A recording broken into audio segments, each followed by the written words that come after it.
Ladies and gentlemen, brothers and sisters, welcome to the Thinking Youth. A lot of the Islamic content out there attracts young Muslims. It's often quite clickbaity. These young Muslims they're thirsty for content, for Islamic knowledge, for political knowledge. Western ideology attracts young Muslims, which are fundamentally problematic. It's the self that comes first, versus you have the Islamic idea of وَمَا خَلَقَ الْإِنسَ وَالْجِنَّ إِلَّا لِيَعْبُدُونَ, that we have not created mankind or jinn except for the worship, that it's a Allah first mindset. We are a people that have been honored by Islam, and if we choose to seek honor from anything but Islam, Allah will take that honor away from us. We want to speak to young Muslims who are already showing incredible leadership in their fields, and I think our actions and our practical actions should also be, what does Allah subhanahu wa ta'ala want? Muhammad Jalal, what advice would you give to your 18-year-old self? Ladies and gentlemen, brothers and sisters, welcome to the Thinking Youth. Today we're joined by none other than the founder and host of the Thinking Muslim, Muhammad Jalal. Muhammad Jalal, assalamu alaikum wa rahmatullahi wa barakatuh. Wa alaikum salam wa rahmatullahi arham. Jazakallah khair. Thank you for your invite to your new podcast. Thank you. Jalal, over the last 4 months, you've encouraged us to build a strong team of young Muslims to launch the Thinking Youth podcast. Why do you believe it's so important to create a platform specifically catered to young Muslims today? Yeah, Jazakallah khair arham. I think it's really a pleasure to be on your podcast, or this new platform that we're creating. And as you said, alhamdulillah, I think we've over the last few months we've created a team of young Muslims, including yourself as the host, but a great team behind you of researchers and thinkers and those who are developing program content. And the idea really is to really focus this show on a particular demographic, the 17 to 25-year-olds. Those young Muslims who are starting out in life and who are sometimes struggling, or they observe the challenges of life. And there isn't very much content out there from an Islamic perspective that deals with those challenges. I mean, as you would probably agree, a lot of the Islamic content out there which attracts young Muslims is often quite clickbaity. It's often quite superficial. It's often very short form. And my interaction with young Muslims like yourself and other young Muslims is quite different. On university campuses, young Muslims they're thirsty for content, for Islamic knowledge, for political knowledge, for practical knowledge. And we felt that without dumbing down the content, without making the content look superficial, we need to repackage and repurpose a lot of the really interesting and important conversations that we have on the Thinking Muslim. We want to repurpose that for a younger audience. I think you're a good example of that, if I may say so, Arham. You're alhamdulillah, you're engaging with really interesting ideas, both on university campus and beyond university campus.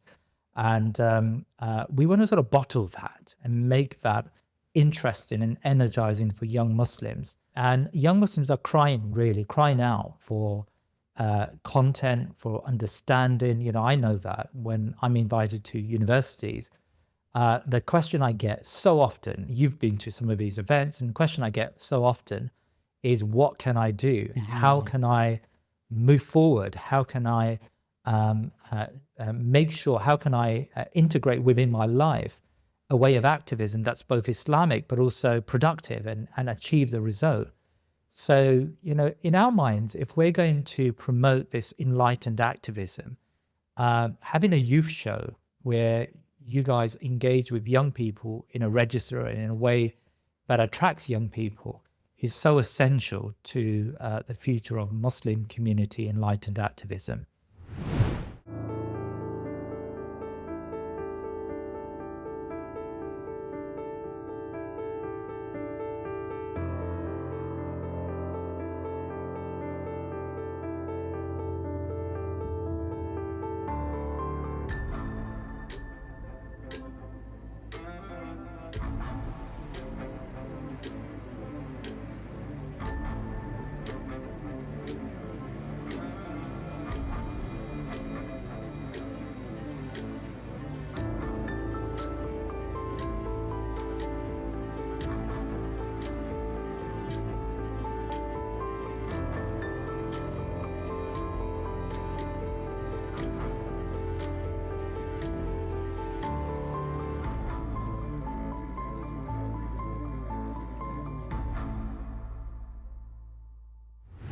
Arham, maybe I can ask you a question.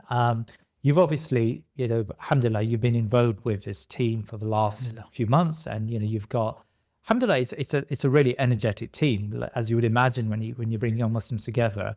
I find it sometimes difficult just to keep up with the many messages that seem to be coming into our forum.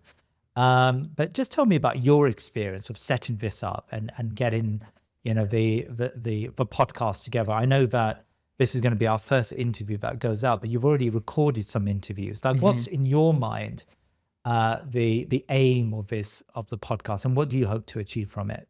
Jazakallah khair for your comments. I think our team represents a group of Muslims in the young Ummah that are yearning to do something, that are yearning to make some change. And I think that reflects throughout, as the world you mentioned, the last 18 months, we've seen incredible action from university campuses to masajid, to Muslims online. All the time, all you see is young Muslims trying to do something for the Ummah, trying to be something different and really make that impact. Now, what we want to do with this project is we want to speak to young Muslims who are already showing incredible leadership in their fields. I mean, whether it be tech, finance, Islamic scholarship, politics, or grassroots activism. So the idea that these people, they too need a voice. They too need a medium where we can communicate in long form content and really dive into the important issues and ideologies that we face, both in the sense of understanding, but also practical, like what do we do? And an ummah that's yearning needs something to guide it and help it. And we hope, inshallah, that this can be a means to do that. So as you said, having people on from different sectors and from ages 17 to maybe 26, and going into deep dives of what it means to be a young Muslim that can change. Because honestly, I think that young Muslims are just as capable of understanding things at the deeper level. A lot of the content out there goes over these isms and ideologies, but at a surface level.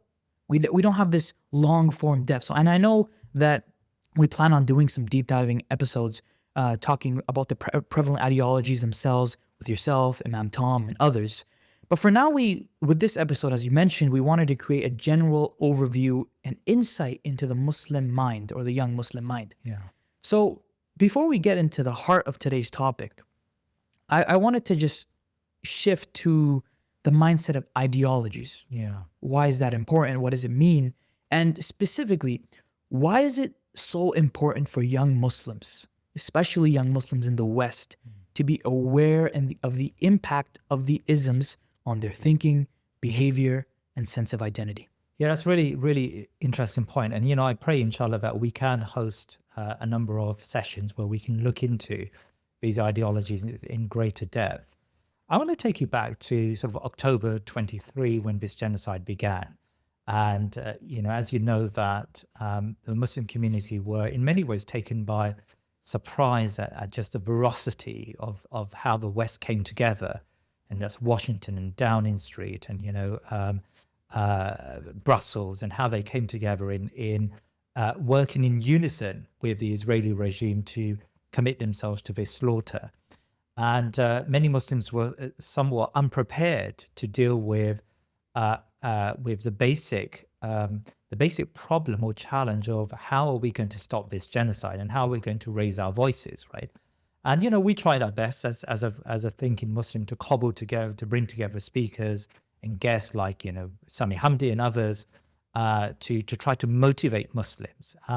What I noticed at the very beginning stages is that amongst young Muslims there was an apprehension, especially when it comes to the ISOCs, the Islamic societies, as to how they should move forward, right? And as well as I do, that a lot of the Islamic societies, and even, if I was to be candid, some of the umbrella groups that were responsible for the Islamic societies, they were very sluggish.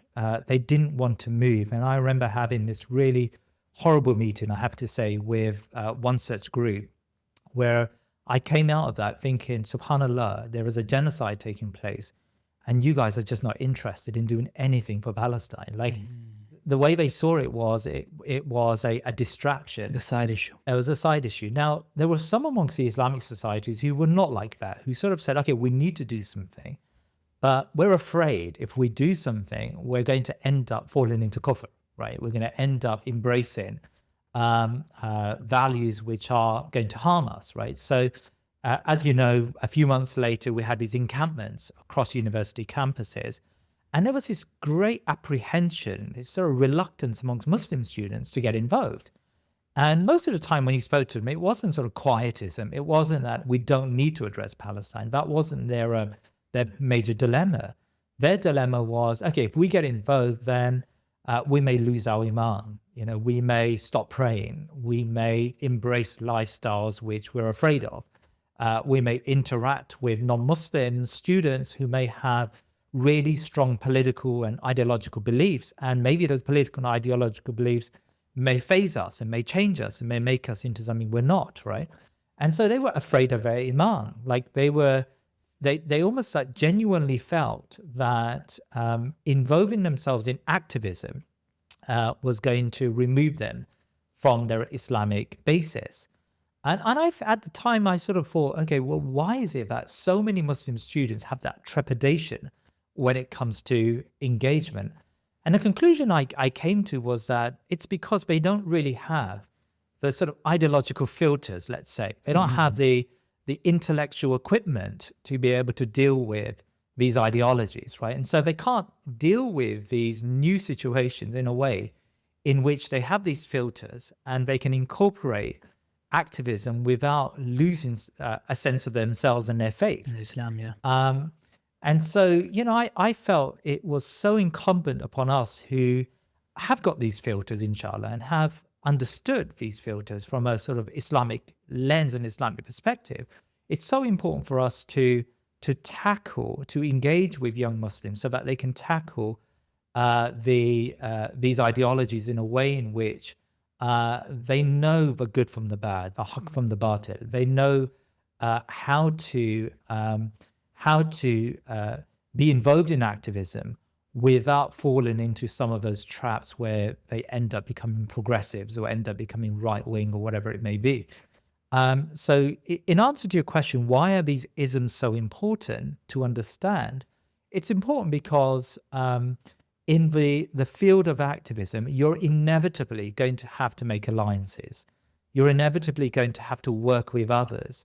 But if you don't have those filters, then you can easily be susceptible. You can easily fall prey to their ideologies. And or you can end up isolating yourself and do nothing and be ineffective, right?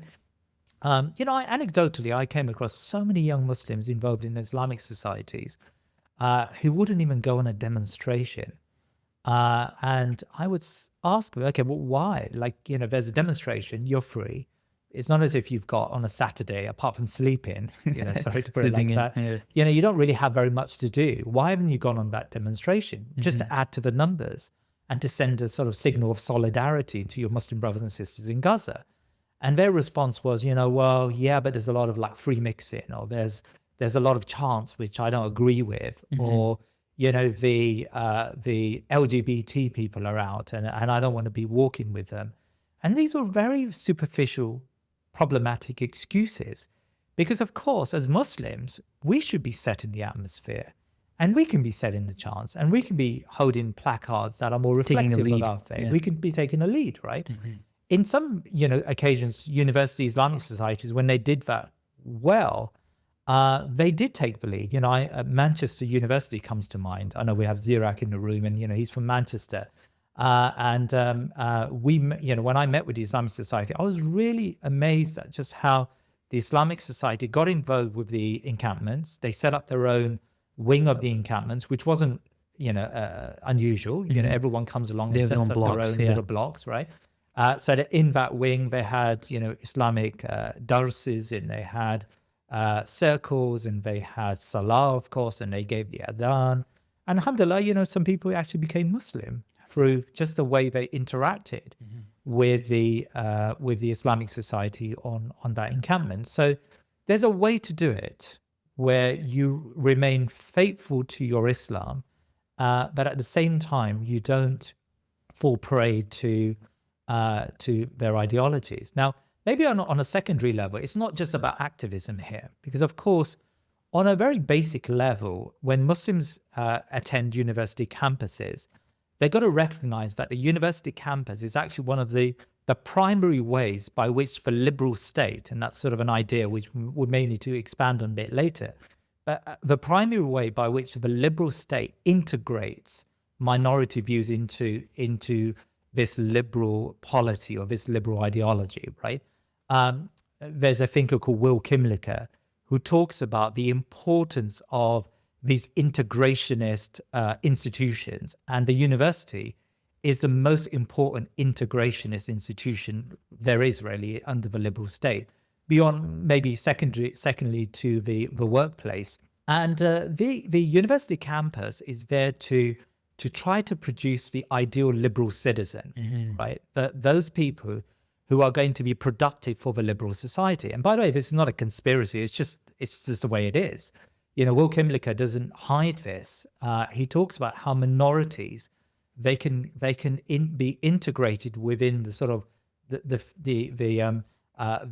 worldview of the liberal state, right? So he's talking about how, say, Muslims, for example, second, third generation Muslims, how they can, in effect, make compromises in terms of faith compromises with that liberal state. Now, where inevitably, young Muslims are inevitably going to be on university campus. They're going to interact with Western or thoughts of modernity. And what Will Kimlicka argues is that inevitably, those really important comprehensive worldviews that liberalism provides, they're inevitably going to be accepted by young Muslims, right? Because young Muslims will recognize the grandeur, the superiority of these ideas, and that will allow them to filter or to remove some of the more regressive, in inverted commas, ideas of Islam. And he just sees that as a natural process, because that's the obligation of university education to do that, or the responsibility, you can say, of Western society to integrate minorities within this sort of liberal framework. Now, my point of that whole explanation is to say, if we don't go in there with our eyes open and we don't engage with liberal society without full knowledge of what are the guidelines, what are the guardrails when we interact with that society, then inevitably we're going to incorporate some of these ideas into our own thinking. It's important to add here that, and it's what Imam Tom talks a lot about, Islam is a comprehensive worldview, and liberalism is a comprehensive worldview. And when these comprehensive worldviews come together or collide or interact, inevitably there's going to have to be some sort of friction. By friction, I don't mean in a negative way, but it's just inevitable. So we have to have the right filters, the right way to engage with liberal society, so that when we engage with it, we're not losing aspects of our faith. And my contention is that often we don't have those filters, and we do end up losing really important aspects of our faith, our intellectual faith. Let's say, we may carry on praying and fasting, we may carry on doing all of the Islamic obligations, but our faith becomes less comprehensive and less defined because we're watering it down, because we're having to make these concessions with the sort of dominant ideological tradition. Can you explain what you mean by liberalism? I mean, the term is thrown around all the time. Yeah. Liberal Muslims, the liberal parties in respective countries. There's like left-wing liberalism. What do you mean here? Small L, big L? Yeah. Can you explain what liberalism is? Yeah, that's a good point, because until now we haven't really explained what liberalism is, right? And liberalism actually is used differently by different people, or liberal is used, by, for example, the American right as a term of, a derogatory term, a term to sort of thrash the Democrats, right? Or, in Canada, you've got the Liberal Party. In Britain, you've got the Liberal Democrats. And so what I mean by liberalism here aren't those strands or those parties that exist in America or in Britain or across Europe. What I mean by liberalism is an ideology, small L liberalism. It's an ideology that, in effect, has been the fundamental of Western societies since probably the 17th to 18th century. This ideology, which really began in the 18th century or 17th century, if we think about John Locke, this ideology, it embedded itself as the very basic way by which Western societies function in the West, right? So by liberalism, we mean an ideology. So what is this ideology? It's a belief in the individual. Like the fundamental belief of liberalism is the individual is the starting point. Like we start with Yourself. Yeah. your ego, yourself.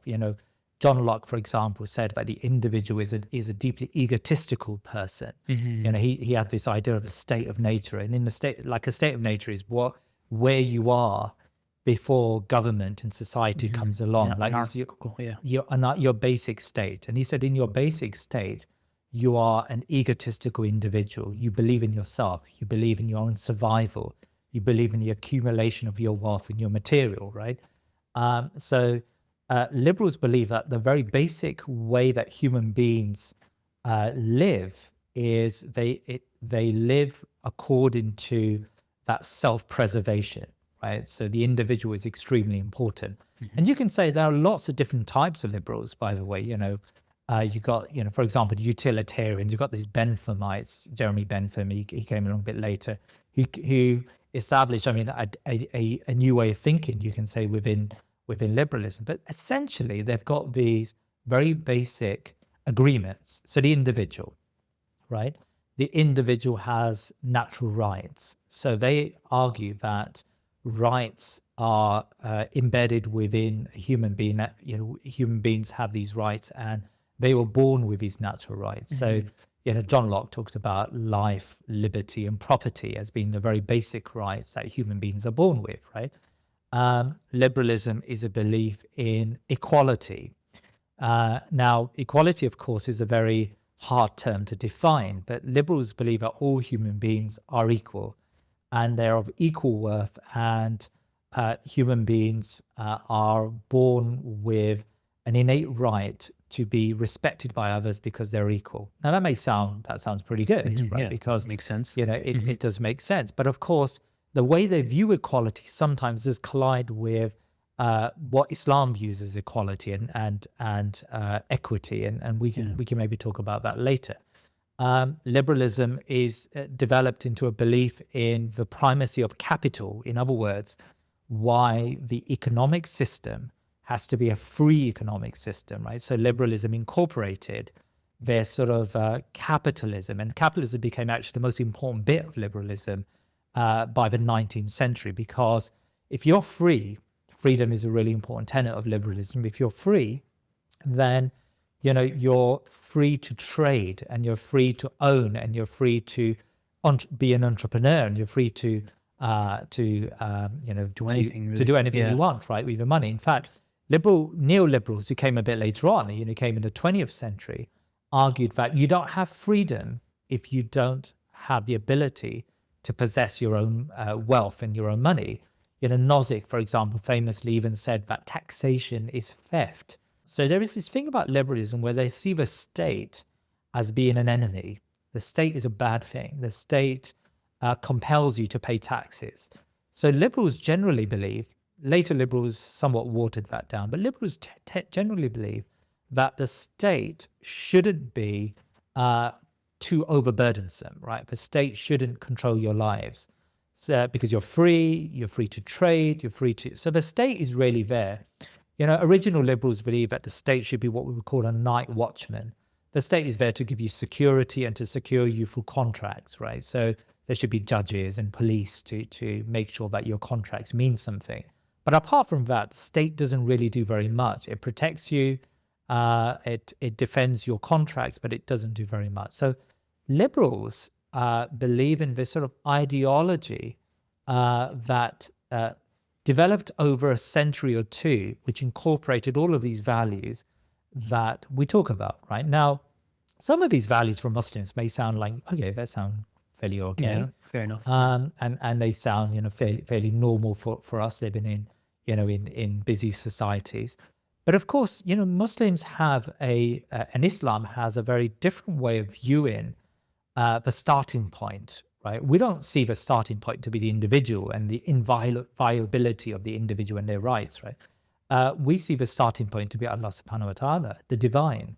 And we believe that it's Allah subhanahu wa ta'ala who sets the framework of our lives through his revelation, right? And our responsibility first and foremost is to submit to Allah subhanahu wa ta'ala, because that's more in line with our fitrah. Our starting point, in other words, isn't the individual and their rights and their equality and their freedoms and all of this stuff, right? And these things are sanctified. Our starting point is Allah subhanahu wa ta'ala and submission to him. That's really the starting point of Islam and Muslims, right? And so we go where Islam takes us. And when Islam gives us an obligation, we are responsible for fulfilling that obligation. When Allah subhanahu wa ta'ala tells us to worship, and how to worship, we're responsible for following his subhanahu wa ta'ala's command, right? So our starting point is the divine. Our starting point isn't the individual. In fact, liberalism places the individual as the divine, because as liberals proceed throughout the centuries, and as they dispense with religion, the individual becomes God. The individual becomes sanctified, right? To today, you go to, you watch any commercial, you go to sort of these hyper neoliberal societies, it's all about the individual. It's all about how you should believe in self-care, and how it's all about your need for preservation, your need to consume, your need to progress in life. And it's all about you, yourself, and I, right?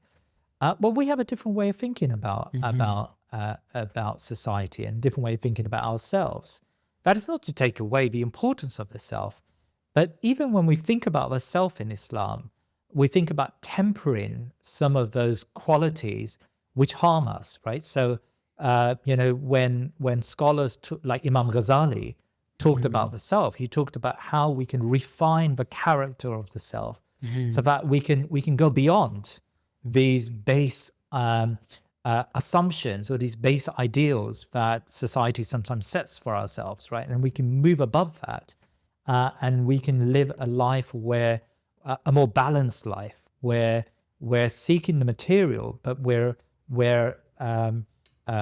tempering the seeking of that material with the spiritual side and the moral side of our lives, right? So, to put it another way, liberal society is very much about producing a world where we're only thinking about this one thing, the material, whether that's a self or the consumption that the human being needs to acquire in life. Whereas Islam has a very balanced way of living, where the material is tempered by the spiritual, by the moral, and by the humanitarian values. So we live our lives in a more balanced fashion. Your question basically, coming back to your question, you asked the question, what is liberalism and why is liberalism so important? Well, liberalism is the fundamental of Western society.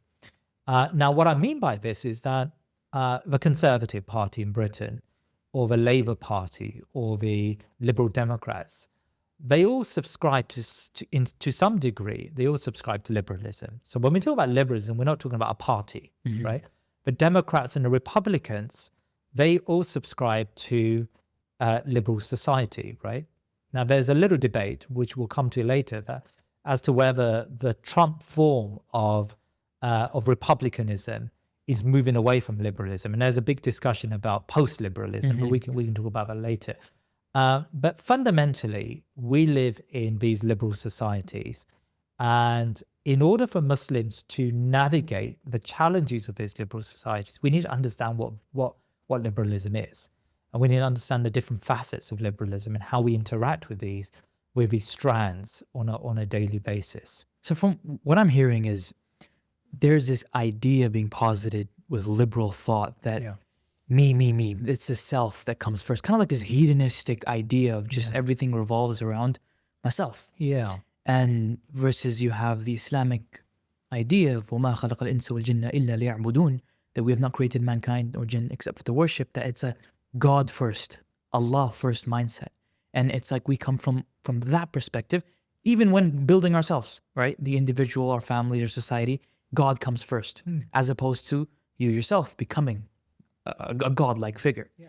Now, what I'm also hearing is, I think it's a key to understanding how politics works in the West, is I love the idea of Republicans and Democrats or conservatives and whatnot, all falling under the same umbrella of liberalism. Yeah. And even in international relations, you have an idea of individual analysis, domestic analysis. And then when you look at state level analysis, you don't go into the parties because you know they're under the same liberal order. Yeah. Now, in that form of liberalism, I want to ask you, because you mentioned that there's some qualities of liberalism that might make sense to the average listener. Okay, equality, that seems like an interesting idea. Or freedom, these terms are thrown around all the time. Yeah. But what assumptions or worldviews in both liberalism and socialism that are things that young Muslims should be conscious of? Yeah. And how which of these embedded ideas should we critically look at? Being like, okay, is there a problem or that kind of thing? Yeah. So let's talk about equality, because equality is, it's a complex topic. And of course, liberals, they differ on what equality really means. And socialists argue, for example, that liberals actually don't believe in equality because they fundamentally accept that economically people can be different and based and can live lives which are unequal economically, right? So there is a debate between socialists and liberals about what equality is. To what it means, yeah. What it means. But equality is a sort of, at least social equality, the equality of peoples is an ideal that liberal society aims for, right? And that often comes across as sameness. So for example, women and men. Liberal society argues that men and women should be equal, and they should be subject to the same laws, and they should be subject to the same strictures, in other words, the same sort of ways of living, right? And that sameness means that there are court cases that happen all the time when, say, a woman does not achieve have the sameness as a man.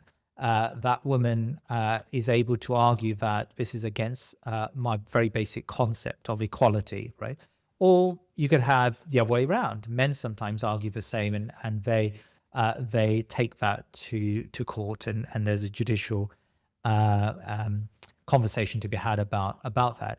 Now, when we as Muslims think about sameness, we go back to the divine, right? So we asked ourselves the question, what does Allah subhanahu wa ta'ala's ahkam sharia, the hukm shari'i, tell us about our lives? And we follow the evidence, right? So I'll give you one example of that, custody rights in Islam. Okay. Right? Now, custody in Islam is very clear that a woman has, and this is the majority of schools of thought agree with this, a woman has this sole custody right over a child before that child reaches mental faculty, right? So if there's a divorce between a husband and wife, the child goes to the mother, right? Now that's not equal. I mean, the father could turn around and say, well, wait a minute, where's my equality here? But Islam says, no, the woman has the custody right, right? And then when a child comes to mental acuity, mental faculty, then the child makes a decision whether they should whether they want to stay with the father or the mother. But until then, the mother has the right over the child, the primary right of the child. And of course, there may be reasons why she can't look after the child, and then the child goes to the father, and it's up to a qadi, a judge, to make that decision. But the default is the mother has the custody right over the child. Now, that tells us that Islam does not aim for equality as a fundamental in law. Rather, Islam aims for justice. Or equity, you could say, maybe. Yeah, or equity. Yeah. There is Allah subhanahu wa ta'ala knows us better than ourselves, right? And Allah subhanahu wa ta'ala knows that at a very young age, a child really belongs to a nurturing mother, right? That is the responsibility of the mother, and that child needs the mother probably more so than the father, maybe. I mean, I'm just extrapolating sort of maybe a wisdom from the rule. And there are so many rules like this in Islam where, that apparent equality just doesn't exist. For example, another example is how in Islam, the father, the husband, is the person who's responsible for providing for the family, the breadwinner, as they say, right? So the responsibility of the father is to provide for his wife and provide for the children. And that means he's got to take that very seriously. He's got a responsibility if he's married to work or to have a stream of income where he can provide the the standard that society expects in his locality for his family, right? Now, the question may be asked, well, what about the wife and the responsibility of the wife? Well, capitalism says that they both have equal responsibility, right, towards the household finances, where Islam says, no, that's not the case. If the wife worked and if the wife had a stream of income, that's her money. And a husband would be committing a sin if he obliged her and forced her or coerced her to utilize that money for the household expenses, right? The wife is not responsible for maintaining the home financially and economically. And again, so there is this sort of this inequality baked in, you can say, to the ahkam sharia, to the Islamic rules, right? But that's because we don't have equality as our starting point. We don't say to ourselves that, okay, the law has to be fundamental, has to be based upon a sort of notion of equality. That's not the way we start. Rather, we say, what does Allah subhanahu wa ta'ala say? Now, sometimes, of course, the rule may be of equality. For example, Islam makes it very clear, very strong, that you can't have racial differences in society. You're not allowed to say that an Arab is superior to a non-Arab, or a white person is superior to a non-white person, right? There has to be equality between races. So in this sense, there is equality, right, between people. But that's because Allah subhanahu wa ta'ala said that. That's because the divine has made it very clear that the responsibility upon human race, upon humankind, is not to separate themselves or to distinguish themselves from one another, because we are all sons of Adam, as the hadith talks about. So when we think about Islam, it's a different worldview, and its fundamentals on something quite different to, say, the liberal worldview. And we've got to be very careful, because if we don't pay attention to that, then we can internalize liberalism into our Islamic frameworks. There are some scholars, unfortunately, today who want to base Islamic hukam on these new modern understandings, isms, right? And so they want to change the rules. They want to change Islamic rulings based on new liberal precepts. And their argument is that, well, human society has progressed, but has it progressed for the good? Has it made life better? Has it led to a deterioration of human society and human life? And I would say probably the latter. So as Muslims, we found our legal precepts, our principles of living on the divine. I want to note something very particular before we go on to the next question. You mentioned how, for example, income of the man versus the income or lack of income of woman, and how Islam doesn't expect the same responsibilities. The way I look at it is, Islam isn't linking their value to their economic output. Exactly. And Allah subhanahu wa ta'ala, men and women, all Muslims, all people are equal in the sight of God. But the distinguishing factor, I think that's what many people don't get, is that our worldview gives us understandings of how Islam, from the smallest of levels to the largest of levels, educates you into how to understand the world and the world around it. And part of that understanding is, look, a lot of Muslims, we're never shy to engage with different ideologies, right? Muslims in our history, we've never been intellectually insecure with different ideologies.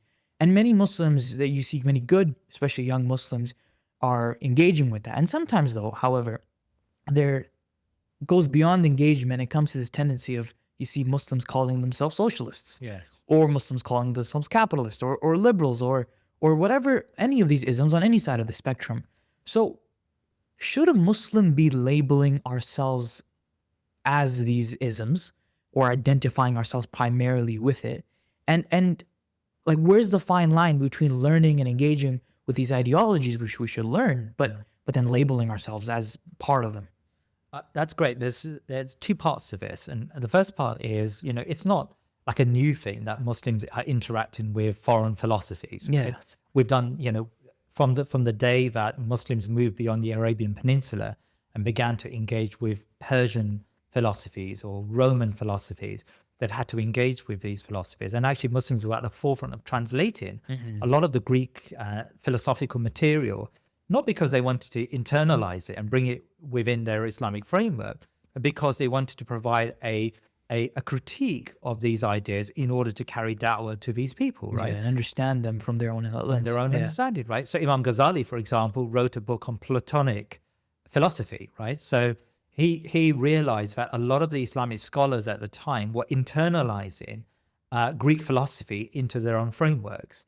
And he didn't like that. He found that very problematic, right? So and also he found that the Greek philosophers in his time, the non-Muslim Greek philosophers, felt that they had a superiority over Islam because they had this rational or logical understanding that somehow Muslims didn't have. So what Imam Ghazali said about doing is he said about understanding Plato from its fundamental principles. So he wrote a book, his first book, before he critiqued Greek philosophy, was a book on Greek philosophy. So it was a book on just understanding what it is. I mean, this book was so amazing in terms of content that the philosophers actually began to utilize it to understand themselves, right? And at some stages in Europe, they translated back his book from Arabic into their languages and took out the introduction, which said, look, I'm translating this in order to critique it, but before I critique it, I want to understand it, right? They took the introduction out, and then they used to use that as a textbook for themselves, right? So Muslims have always been at the forefront of engaging with foreign ideas, if we were to call them that, ideas that are different to the Islamic belief system, and that's not odd. And so, we should be doing the same when it comes to today's isms, right? And we need to appreciate and understand what they are, not only because we want to critique them, but also because we want to see the acceptable overlaps. There may be acceptable overlaps. The stuff we can learn and we can learn and incorporate and understand, and that's just not a problem, right? So, I suppose when we think about these isms and we think about studying these isms, we're doing it because we want to understand where these isms sit and where the Islamic framework of thinking sit. That's how we're thinking about that. I used to do a course on Islam and liberalism for young Muslims, and I remember once a parent of a university student came along and said, if only my son or daughter had studied this before they went to university. And what they really meant by that is that they felt their son or daughter had been too had incorporated too much of these traditions into their own frameworks. So the first thing to say is that, it's not odd for Muslims to study this. We have to study it. Now, the second thing to say, in direct answer to your question, okay, how do we label ourselves a socialist or a liberal right? A capitalist, right? So I often start my course when I gave a one-day session to a group of students at East London Mosque a few months back, and I started it by showing the left-right divide. They call it the political spectrum. Spectrum, right. So basic sort of 101 of studying politics is that you get to understand the political spectrum. So you've got the left, these are your communists, your socialists, your social democrats, and then you've got your right. These are sort of your right wingers, whether that's your neoliberals or whether that's sort of your soft conservatives, and then you've got the center. And I always ask the question to those students who attend, okay, where do you see yourself on that political spectrum? And some students will say, well, I'm like center right, or some students say, I'm center left, or some students will say I'm hard left, and some students say I'm like right winger. I believe in these really strong sort of free ideas that Nozick and Milton Friedman and others have put forward, and so they place themselves on that political spectrum, right? And in that conversation, my basic answer to them is that actually we don't fit really well neatly on any of that. We're not left and we're not right. We're not centrist. We don't believe in that political spectrum because this political spectrum, it's based on a liberal framework. It's based on where you sit, what ideas of liberalism you're going to be either critiquing or embracing in a more heavy way.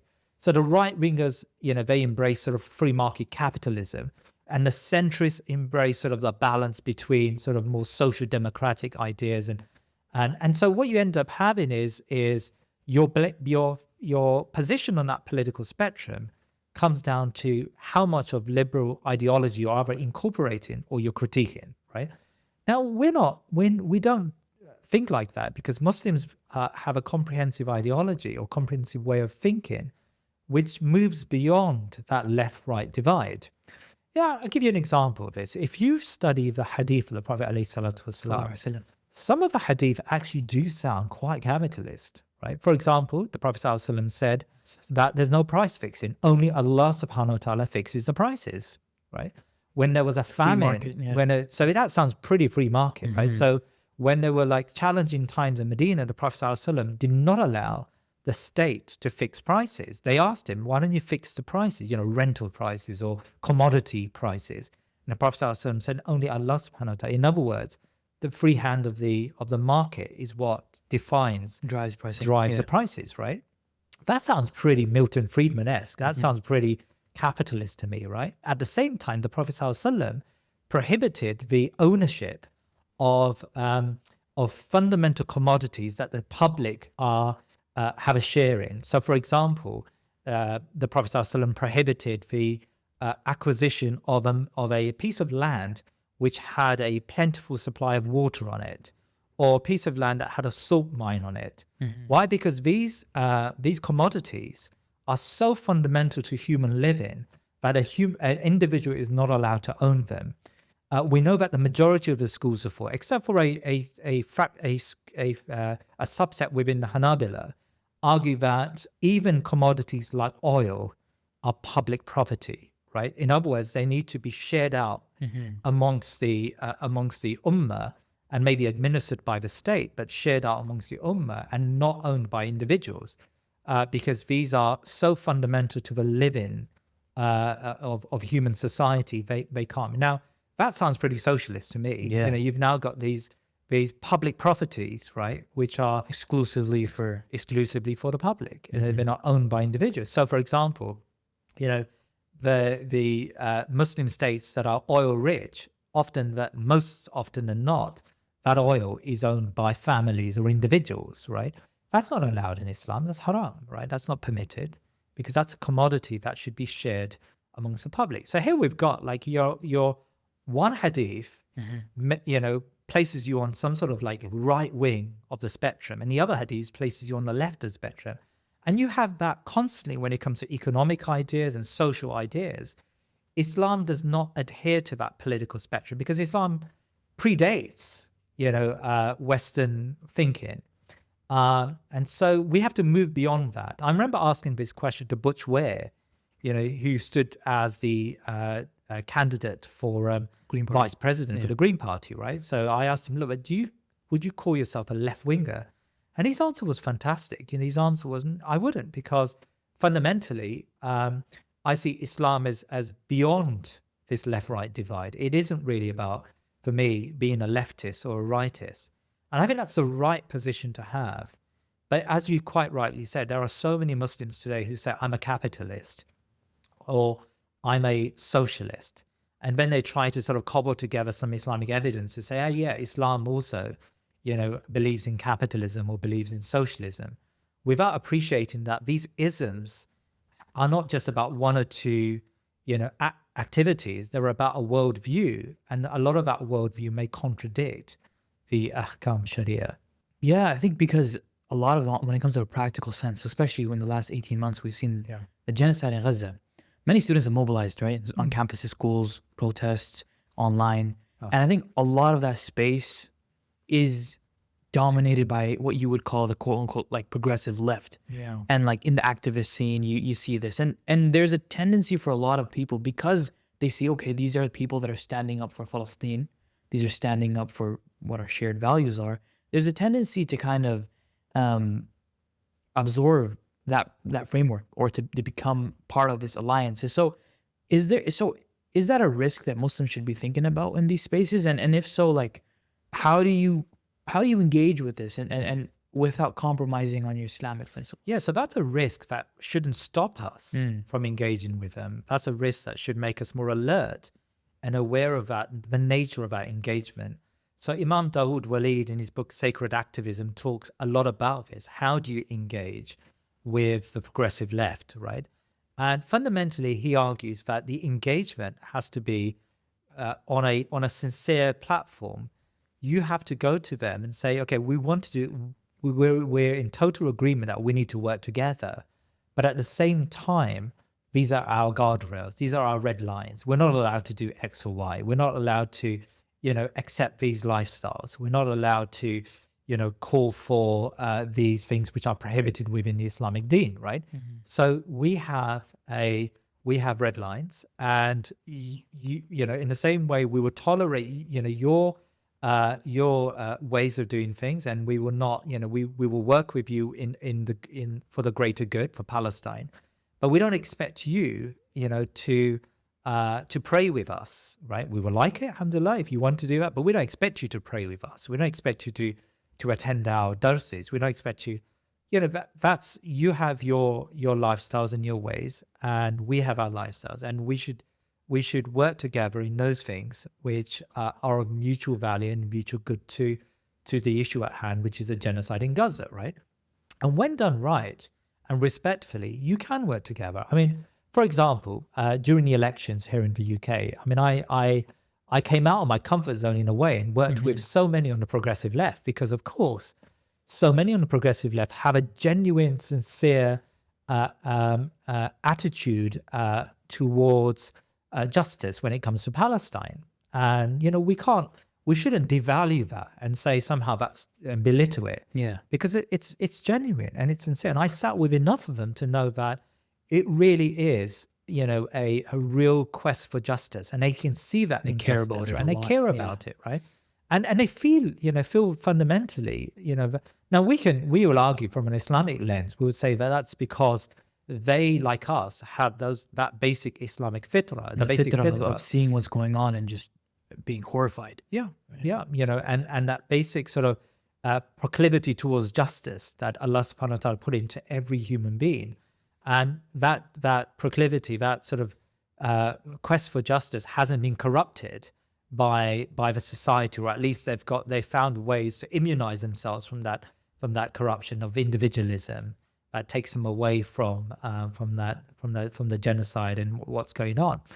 So we inevitably have to work with them, and we have to engage with them, we have to interact with them, but it has to be done in a respectful way. But a Muslim then has to clearly lay out our red lines. We have to say, this is what we can do and this is what we can't do. And that's how you make sure that you remain faithful to Islam, and at the same time you worked for the greater good with others. And I think I managed to do that when we engaged with the left on during the elections. And I think many Muslims took very principled stances, and we can see that on the protests and the demonstrations. Muslims are very clear about what our red lines are. In America, you've got, alhamdulillah, scholars like Imam Omar Suleiman, who's been very principled on Palestine, mashallah, and done some amazing work right on Palestine, and remained faithful to the Islamic context. And I think that's praiseworthy, and that's something we should be encouraging. Yeah, because I see this. On one hand, we have the crowd of people, and again, I think both of these crowds are genuine. But on one hand, we have a crowd of people that's like, okay, we're, like you mentioned earlier, we're scared of our iman, so let's not engage. On the other hand, we're people that are saying, you know what, because of this genocide, like, let's do it. Like, we don't need to talk about ideology right now, or we don't need to talk about our Islamic ideology. Like, this isn't the time because there's a genocide going on. So this is two sides of the spectrum. My question to you is about balance. How does a Muslim, like, what level of balance should we have in the sense that, okay, wait, we do want to keep our iman, but we also need to engage, and we also need to be leaders in this. Yeah. Arham, the thing that motivates us as Muslims is Islam, right? Islam has, and the Quran, and the verses of Allah subhanahu wa ta'ala, and these things have a fundamental impact on our psyche, on our nafs. When Allah subhanahu wa ta'ala's ayat are revealed, we and recited, we fear, we stand with awe at just the recitation of Allah subhanahu wa ta'ala's commands, right? And so often when we feel lazy, we pick up the Quran and we read the stories of the prophets, and that motivates us to engage in activity, to move. And so if we were to strip that away from our activism, it's a disaster, because then the motivation comes from where? And we become hollow people and superficial, right? So, stripping that away would be at a cost to the outcome, the cost to being productive. Again, Imam Dawood Walid talks about this. He says that often what happens in these non-Muslim spaces is that Muslims who enter it are asked to get rid of their Islamic terminology. So like basic things like Allahu Akbar and Bismillah at the start of a speech, or, these very basic Islamic terminological sort of concepts that we say on a regular basis. Like you and I know that, on a daily basis, we say inshallah, Alhamdulillah, Alhamdulillah, inshallah, subhanallah. and sometimes when we go back to work after a long holiday, we end up saying that to our work colleagues and sort of have to backtrack, right? Because we realize, all right, we're still in that mode. That's because we're just used to that, right? So in our activism, we can't be dispensing that just because we're with a non-Muslim audience, right? In the same way, we wouldn't say to a socialist, don't use the word comrade, because we don't believe that comrades, the word comrade has a connotation which isn't quite valuable in our context. We would say, oh, you use that, and we'll use brother and sister. It's like a respect. It's a respect basis. So I think often what happens is that we fail to have those conversations because we're afraid they may believe that we're too ideological or something, right? I've found that most non-Muslims who care about Gaza and care about Palestine, they don't have a problem with any of that. Every time I've had that fear, Yeah. I'm reminded of the words of Sayyidina Umar radiallahu anhu, Yeah. who said, "Nahnu qawman a'azzana Allahu bil Islam." We are a people that have been honored by Islam. Yeah. And if we choose to seek honor from anything but Islam, Allah will take that honor away from us. True. So it's just the end kind of thought of whenever there's an argument, debate, okay, should we use these words? Should we not? How should we engage? I think we need to root it, as you said, with the Quran, with Allah subhanahu wa ta'ala, His expectation first and foremost. Because on one hand, if we're talking about ideologies and we're saying it should be God first, then I think our actions and our practical actions should also be, what does Allah subhanahu wa ta'ala want primarily, and then go from there. Yeah. And I wanted to kind of shift a bit to this other kind of like idea of, so liberalism is the dominant ideology today, right? But in America, you see the liberal agenda has faced resistance with the growing conservative or neoconservative right. Now, Donald Trump is probably its clearest manifestation. Yeah. And we see this across Europe and other places as well around the world. Can you explain whether this is a genuine rejection of liberal values? Great. Okay, so I'm gonna sort of like speak about some of those terms there, because neoconservatism isn't Donald Trump, actually. Donald Trump has moved away from neoconservatism. The neoconservatives are actually small O liberals. Many of the neoconservatives, like the neocons, the neocons. These are, think about Robert Kagan, or these are liberals, right? In the same way, liberals who belong to the Republican Party. You've got the liberal internationalists, they call them, or the liberal interventionists that belong to the Democrat Party. These two types of liberals, whether it's a neoconservative or the liberal interventionists, they were the ones responsible for the last 20, 30, 40, 50 years of American foreign policy, which was about imprinting America's worldview upon the world, right? Upon other nations of the world. sending in military troops, where the Americans felt that they had a responsibility to intervene or to deal with a rogue actor like Saddam Hussein or whoever it may be. Yeah. So what we've had for the last, since actually the Second World War, but actually fundamentally it began with Woodrow Wilson after the First World War, when America was urged to come out of isolation. What we've had is a world called the liberal world order. And I know you want to talk specifically about that order, but that liberal world order had a footprint at home, which was a liberal society, and a footprint abroad, as I said, which was sort of this interventionist American state. It's what John Eikenberry talks about. He talks about the liberal Leviathan. This Leviathan is sort of this biblical monster, this liberal Leviathan that has these tentacles all around the world. So what is Donald Trump? Is Donald Trump a continuation of that type of liberal thinking, or is Donald Trump in a way a critique of that liberal thinking? Now, Because we see that. I mean, like we see these statements that, depending on who's listening, could be surprising or unsurprising, of just like, wait a second, this is rejection of military interventionism. We don't want to do state building anymore. We reject the idea of foreign wars and foreign funding, like all these new ideas. Now, is that genuine or? yeah, for sure. So Donald Trump is a reflection of the tensions that exist in American society. A lot of Americans have really not done very well out of capitalism. They've suffered, right? Today, if you don't live on the coast, the East Coast or the West Coast, in the rich sort of parts of America, the metropolitan parts of America, you're having to work 2 or 3 jobs. Globalization has not served you well, right? Your family structures have been deteriorated because you've had to move from city to city. You felt that your culture, the only thing you could historically rely on, your culture has been watered down, eroded by this sort of international elite that is trying to remove religion or remove some of the family structure, the basic aspects basic aspects of American life through their cultural outputs, whether that's Hollywood or whatever. So a lot of Americans have these angst towards the last 50, 60, 70 years, the post-war years, right?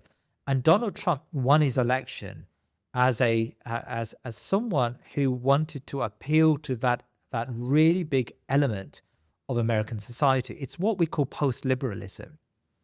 It's the idea that American society needs to move away from this post-war domestically liberal society and liberal world order, because it hasn't served great numbers of Americans very well. If your jobs are going to China or Vietnam, then you no longer have those basic jobs that you felt you had back in the 40s and 50s and 60s that would serve you for your entire life, right? You would work in the Ford factory at the age of 16 and you retire at 65 at the same Ford factory. No one really has that job security anymore. Yeah. Or the house. Or the house. Stability. And the economic crisis of 2007 and 8 showed how this capitalism is out of control. So for all sorts of reasons, American society, or some elements of a big element of American society, has now sort of pushed back against this liberal way of thinking.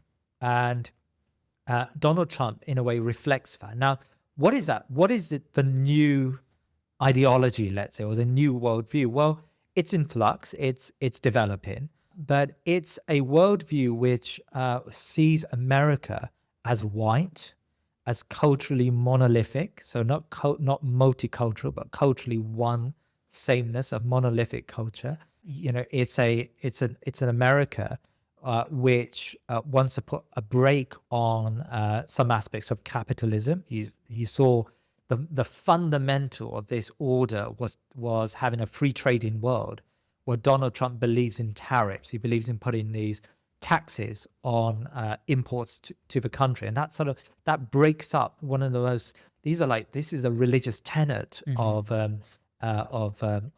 Western society, right? So Donald Trump's version of the sort of the post-liberalism is actually a very cruel world. I mean, I'm not saying, by the way, a capitalist world is no less cruel. It's cruel in its own different way, but it's a essentially white, culturally pure type of ideology, and that's what we're seeing playing out. In live, you saw the conversation between Donald Trump and the South African president, right, in the Oval Office, and how he said there's a white genocide taking place, and all based on misinformation. But again, it's to sort of speak to his followers that I am championing white society. I'm championing this culturally superior society, right? And that's why he chose to have this very open standoff in the Oval Office. So Donald Trump, I think, is a rejection of some of those norms. And that's why in his first term, Donald Trump wasn't able to do as much as he's doing now. He had to first control the Republican Party, and he controlled it after the election, actually. During his first term, he had to make concessions with the Neoconservatives, and he had to... Mike Pompeo's and these people were pushing back, right? After that, his first 5 years, his first 4 years as president, he went about restructuring or dominating the Republican Party and filling really key positions with MAGA people, Make America Great Again people, right? And his new cabinet reflects his MAGA worldview more so than his first cabinet. And so what we're seeing is a new America forming. A lot of analysts now say that we're not going to see a return back to that old style America. Even if the Democrats come in, they're going to have to adopt and embrace this new form of America. And you see that already amongst some Democrats who are now talking about having stronger controls over immigration, like Trump's measures. So we're seeing, in other words, this state that have for the last 2 or 3 centuries actually has fundamentally been formulated on these liberal precepts. This state is now moving beyond liberalism in some shape or form. I'm not saying it's going to be like a black and white process, and there are obviously aspects of liberalism that will be retained, but it's moving away. And some have called it the decline of America. I suppose Donald Trump would argue that this is a way of reviving America, because he sees that decline. It's a way of resurging this American way of thinking, right? I think this is a very strong beginning in understanding liberalism and the ideologies to the core, and something, inshallah, we hope to expand on. For now, I want to shift to kind of another aspect of our activism and embolden our work as Muslims, as young Muslims. When Muslims enter politics, there's a tendency to want to attach ourselves or associate ourselves with one political party or a group or a certain worldview. And a lot of these groups, they have this my way or the highway kind of mindset, right? And as a young Muslim, it's appealing, right? You find this sense of community, you want to get involved. So what do you think about this? And from your experience, how helpful or limiting are these affiliations for young Muslims long term? Yeah, if you mean by groups, you mean Islamic groups and Muslim groups. And, inevitably, when we are charged up, when we want to do something for our Ummah, we know that we can't really do it as individuals. We have to come together as communities, right? We have to come together as groups. And so Muslims inevitably are going to have to find groups that reflect their perspectives, reflect their expertise, and hope, inshallah, that they can attach themselves to those groups so that they can have a greater impact. There's very few activities actually we can do in the field of activism which doesn't require us to come together as communities and as groups, right? So that in itself isn't wrong. In fact, that's a good thing. It's a good thing also because when you're part of an organization, you're then able to check on yourself, right? Because there are others around you and others that may question your motivation sometimes or may help you and guide you. And so inevitably, by being part of organizations, you're going to be a better person sometimes, and you're going to improve the quality of not just your immediate interactions, whether that's activism or politics or social issues, but also improve your Islam, because you've got like-minded people who you can go to halakas with, and you can learn Islam with and have conversations with. So I think that's really important. And those groups could be as informal as, say, Islamic societies, or groups of that are based around occupations, or there may be Volunteer groups, volunteer charity groups, charity groups, Islamic groups that have one aim or the other. So I think that in itself isn't a problem. I suppose what you're trying to point out is that there are some groups that may be so totalizing, and so they want you to be so patriotic, let's say, towards it, or partisan towards It's like that becomes group. part of your identity. It becomes part of your identity. Yeah, as and that community. that's right. And I think that could be a problem. That's right, because then when your group starts to do wrong, you justify that wrong. Or when your group is involved in something which is problematic or challenging, or you begin to justify it. And I've come across that in my youth, where you become so attached to your group that they can do no wrong, right? But others do wrong all the Kind of time. like blind following almost. It is right? blind following, yeah. And so I think we've got to have a slightly more moderated or more balanced view towards this. These groups are important, but don't become so attached to them. Like, Ali radiallahu anhum, and I'm paraphrasing here, he said something like, you establish the truth of a person by the Quran. You don't establish the truth of the Quran by the person, right?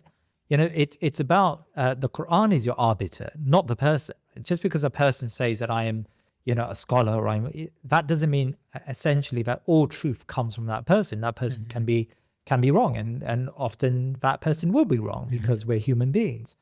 So I think let's not be partisan, and let's try to move away from that partisanship that a lot of these groups are attached to, and be humble in our own knowledge. A good way to interact with life in general is to have fixed and solid principles, but to know that sometimes those principles will be tested, especially when they're not in the fundamentals, right? They can be tested, and you can move on. Maybe one last thing to say about groups: if a group says we have the totalizing answer, like everything that our group has the solution for this ummah. Yeah. And so you have to join our group in order to solve the problem of this ummah.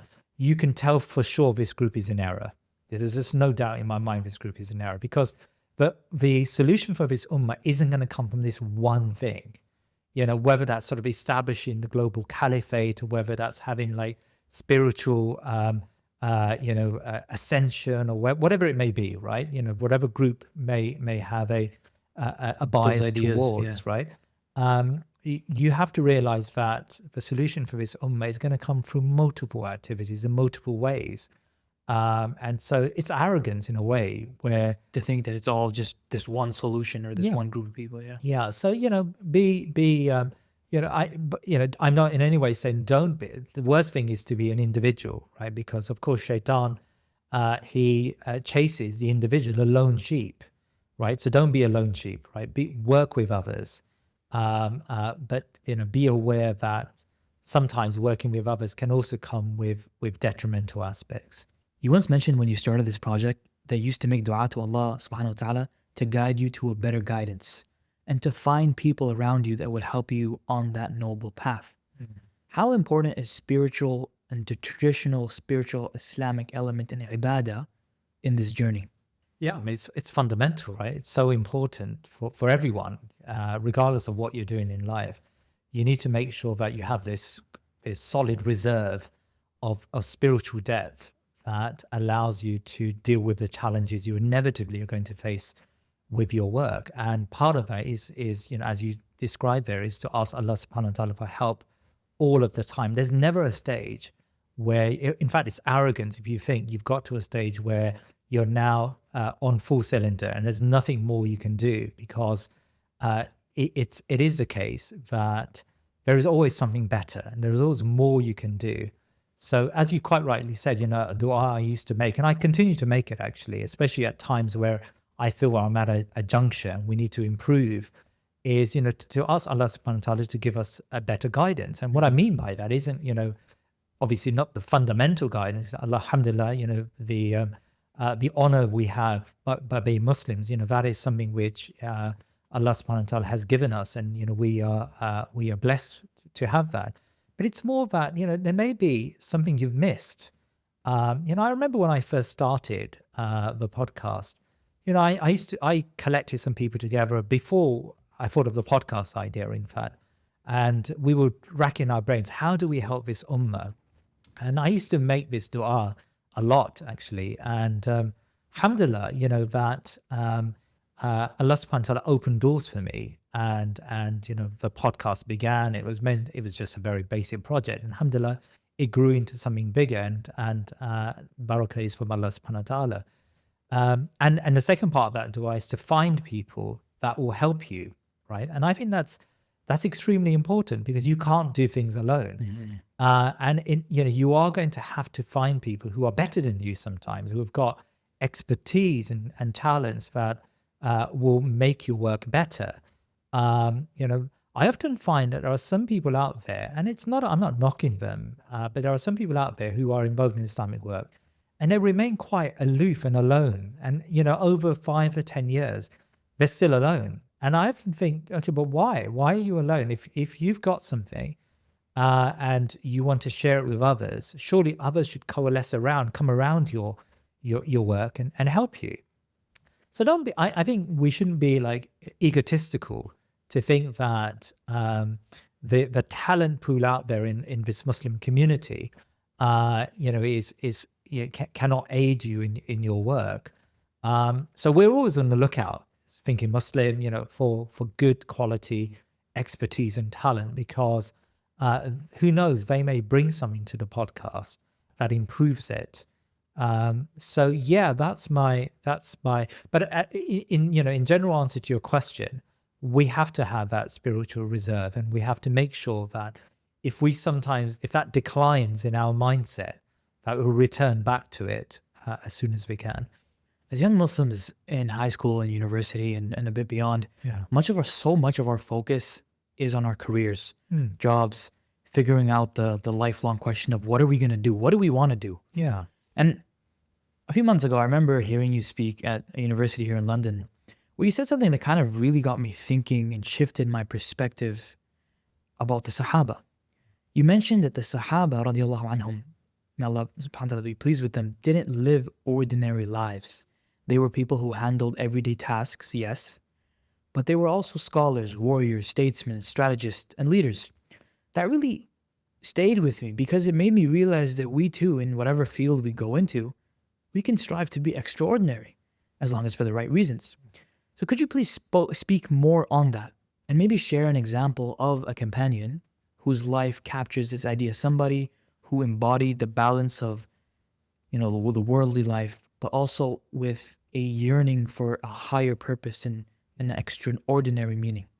I did a chat GTP analysis the other day. I don't know if it's even analysis. I just put in a prompt, so it's probably not analysis. But I put in, I try to get as many of the Sahaba and their ages as possible from different sources. So I collected maybe 40, 50 Sahaba and what the scholars said about their ages when they became Muslim, right? And I put it into ChatGPT. I mean, this is now going to sound like I'm overusing this AI, because actually I could have used Excel. But I asked, okay, what's the average age of the Sahaba based on all of this sort of content that we have? And I remember and I can't remember the exact age, but I think it says something like 23, 24, 25, I think was the average age of the early Sahaba. It's probably mid-20s. I think 25 is the average age, right? Of course, you had your, whatever the word is, extremes. You had Outliers, outliers, right? You had outliers. But of course, the majority of Sahaba were young, right? And if you look at that core Sahaba, right? So those people who embraced Islam and who we remember, Mus'ab ibn Umair or Sa'd ibn Abi Waqqas, radiallahu anhu, these really core fundamental Sahaba, we know that these people did not live an ordinary life. They strived. And even if they were traders and they had to live, they had to do the mundane, let's say, in their lives, they never forgot the important mission of Islam, right? and the belief that Islam has a greater purpose and a greater calling. And we saw that amongst the early Sahaba.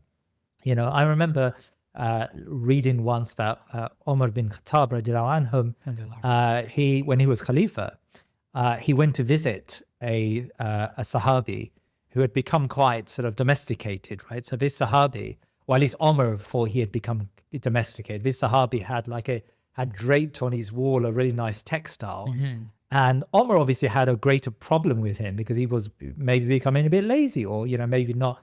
And he tore down the textile. And he says, is this what you've come to? Like, you're hanging up this textile, right? Now, he wasn't trying to say you can't beautify your home. But the point he was making here is that there's a greater maybe challenge you have in your life, that you're becoming too domesticated, right? Mm-hmm. You need to think about this greater purpose that Allah subhanahu wa ta'ala has given you. Now, I'm not, by the way, saying at all that, we should become unearthly in our relationships and only think about that.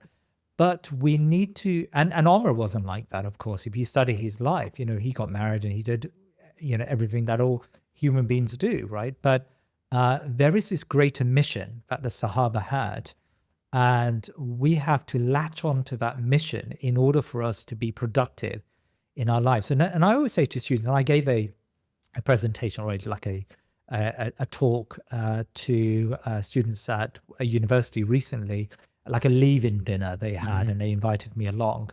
And my talk was essentially, you can't live your life spending the next 20, 30, 40 years, making a quick buck, or, becoming an engineer or IT guy and forgetting about your ummah. You've got to do all of that, but you've got to then leverage your expertise for the sake of this ummah, right?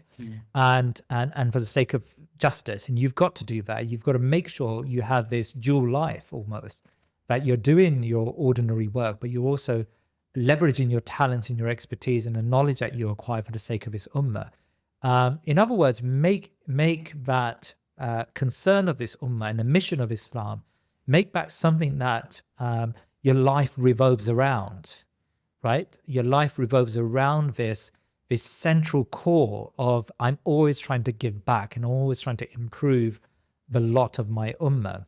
Now, for some people, by the way, that may just be giving money towards really important causes like media projects or whatever it may be. That may be how they give back. And for others, it may be a little bit more hands-on. They're engaged, they're actually involved in projects. And so I appreciate and I get that different people are going to be able to give in different ways, different roles, different roles. But they have to have a role. Don't become this neoliberal individual that ends up just spending the next 30, 40 years trying to earn some money. And then they get to the age of 60 and look back on their lives, if Allah subhanahu wa ta'ala gives them that life, and looks back and with regret because they accumulated lots of money, right? Because that's not how the Sahaba were. The Sahaba played their part. They played their part. They were part of this mission. Muhammad Jalal, what advice would you give to your 18-year-old self? Jazakallah khair. I think that's a really difficult question for me to answer. Because, I don't know, I find it quite reductive in a way to be able to give myself, 2 or 3 pieces of advice, and for that advice to have a transformative effect on my earlier self. I would say maybe my first piece of advice, having said that, would be you can plan your life, right? So you can you can have these elaborate plans for your life, but Allah subhanahu wa ta'ala will have his own plans. And when Allah subhanahu wa ta'ala plans, it's for you to take those challenges and opportunities and to make something of it. Because actually most of what I've done in my life, and I haven't done very much, I have to say, but most of what I've done in my life hasn't actually come from my intentional plans. It's come from the qadr of Allah. Something has happened in my life, and that sort of moved me and to do something as a result of it, right? So something happened and I took a lesson from it. And I realized, okay, I need to now use that opportunity to better myself and to improve my relationship with my ummah and to help my ummah. So I would say that Allah's plans for us are probably far more important in the decisions we make about our lives than our own intentional plans. And now that's not to take away the need to have plans. You all need to plan. We all need to plan our lives, right?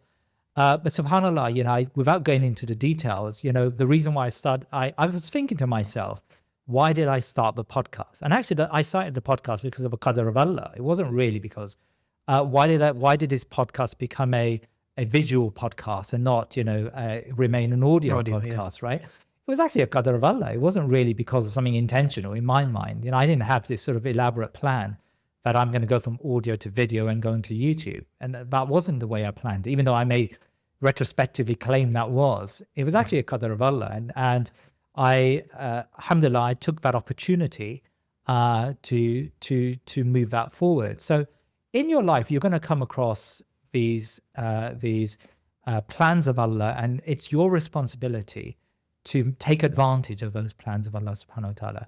People may enter your lives, right? And some of these people may be positive for you, some of them may be detrimental to your life.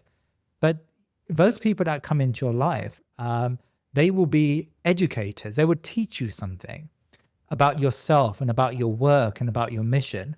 And so always be sensitive to these avenues that happen, these things, events that happen to you, which are beyond your control, which you don't intentionally try to plan. I think that's my first bit of advice to myself. And maybe in my early days, I wasn't too aware of that. Like I used to think very rationally about planning my life, and anything that comes in the way is sort of detrimental to my plan for my life, right? I think that's probably, you've got to have a balance. You obviously have to plan, but you've also got to be attuned to these occasions that Allah subhanahu wa ta'ala gives you. And sometimes, by the way, you may be hurt and have pain as a result of these things, but you realize there's a learning that comes from it. There's a reason behind it. And Allah's plan is far greater than our own individual ideas about how we're going to construct our lives. I think maybe my second thing may sound paradoxical to that, and that is that yes, we take the opportunities of Allah subhanahu wa ta'ala, but that doesn't mean we become fatalistic, right? So explain what that means. By fatalism, we mean that you sort of like just give yourself to Allah's plan, and you don't think about how you're going to establish yourself, your own agency, because there's absolute room for your own agency. And too many of us, by the way, become too fatalistic when it comes to the Ummah. We're not fatalistic, by the way, when it comes to our jobs and those things that we think we have control over. But we can't. So we say Gaza will resolve itself, and we can't do anything about it. And there's no point. There's no point. That's that type of fatalism is detrimental to us, because it allows the rulers in the Muslim world to remain despotic, and it allows us to remain as neutral bystanders when it comes to injustice. So I think my second sort of bit of advice is, don't be that fatalistic person. Be someone who's proactive all of the time and always looking out for those avenues. Maybe my third bit of advice, and it probably links to what you said there about groups, is always be humble in what you know, and know that sometimes there'll be people around you who know more, and you have to be ready to incorporate that knowledge into your own knowledge base, right? And that means that some people may come along and they may question you, and be ready to accept that questioning, and don't sort of have this arrogance that what you have now is perfect, and no one else can add or subtract what you have. And to be more specific, there are, and this maybe comes with time and with age, but I've come to the conclusion that apart from the core of Islam, these are things that are non-negotiable.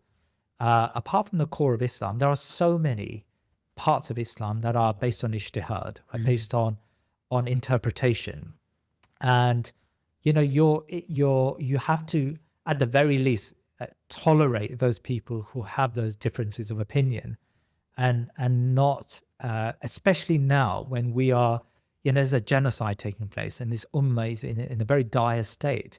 It's not the time to have conversations and debates about, the different strands of Aqidah and the different opinions that exist out there. And, my opinion is stronger than your opinion. And this is not the time to have that debate, right?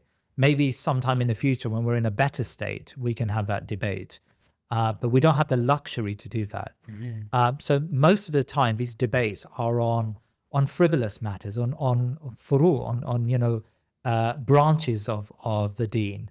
And I know young Muslims like to debate sometimes these theological and fiqhi. Yeah, it's a very attractive thing like to talk about. Like it's very interesting, right? But they've get been caught up in it, and for centuries we haven't resolved some of these questions. How do you think that you and your Twitter conversation you're going to be resolve different it? somehow? Yeah, Right. So maybe have some humility when it comes to these. And actually, for the sake of the ummah, you need to have a level of tolerance and toleration towards these differences of opinion. That's probably my advice I would give to my 18-year-old self, because I probably didn't follow a lot of that when I was younger. I got into lots of silly debates. trouble. Yes, that's right. Muhammad Jalal, it was a pleasure having you on the Thinking Youth, and Jazakallah khairan. We ask Allah subhanahu wa ta'ala to bless this project and allow Inshallah. it to be used for the sake of the ummah, for the sake of our youth, and for especially the sake of our brothers and sisters around the world, in Palestine, Kashmir, and Sudan, who really need us to step up and become the leaders of tomorrow. Jazakallah khair. May Allah give barakah to this project, and inshallah strengthen it and make it grow into something where, remember one thing, Arham, this is something which I told myself and others told me when I started the podcast. Never go after likes and hits and subscribers. These are very superficial metrics when it comes to the podcast, right? My advice is, even if you plant a seed in one person, and that person is someone who can make decisive change in the ummah, you've actually done an amazing job. And you've inshallah ta'ala, you will go to Allah subhanahu wa ta'ala, earning his subhanahu wa ta'ala's pleasure that you've changed someone and you've been able to activate someone. So I always think of it like that.